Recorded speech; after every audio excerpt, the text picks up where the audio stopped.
Avec le froid qui revient, évidemment, tout le monde remet le chauffage. Alors on a voulu comparer plusieurs modes d'énergie, le bois, l'électricité et le gaz. Et vous allez le constater, se chauffer au bois, c'est vraiment moins cher. Certes, il y a des installations à mettre en place, mais au final, la facture baisse presque aussi vite que les températures extérieures. L'enquête est signée Laura Zéphirin et Fabien Tormos. Pour se chauffer, Thomas Boyer n'a que sa cheminée. Passer au bois, c'est un choix qu'il a fait au moment où il a construit sa maison, un investissement de 1 400 €. Par rapport à une chaudière au gaz, où il y en a pour 1 200 € d'une chaudière au gaz, plus les radiateurs, l'économie, ça revient à peu près au même prix.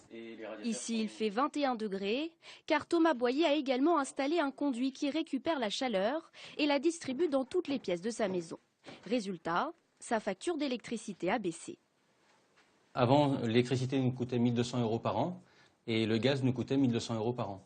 Et au jour d'aujourd'hui, l'électricité nous coûte toujours 1 200 € par an, mais le bois ne coûte plus que 480 € pour chauffer toute l'année. Le couple économise désormais plus de 700 € par an, car le bois, c'est une source d'énergie 3 fois moins chère que le fioul domestique et 4 fois plus économique que l'électricité. Mais attention, le prix du ster n'est pas le même selon la région où vous habitez. Comptez 65 € le mètre cube de bois en Ile-de-France. C'est moins cher en Franche-Comté, 54 €. En Languedoc-Roussillon, c'est 76 € et jusqu'à 80 € en Bretagne. Ensuite, se chauffer, c'est aussi investir dans un bon équipement, entre 1 500 et 6 000 € installation comprise. Et il y a du choix. Alors, le gros des ventes des appareils de chauffage au bois concerne les poêles à bois. Ici, un modèle classique. Ça représente à peu près 300 000 ventes par an.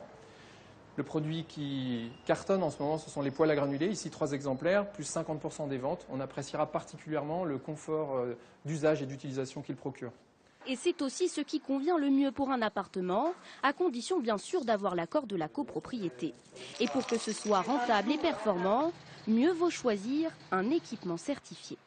Il y a des labels de qualité. Il y a un label qui s'appelle label Flamme Verte, avec différents niveaux de qualité de label Flamme Verte et qui permettent d'avoir des garanties sur la sécurité et également sur la performance énergétique des équipements.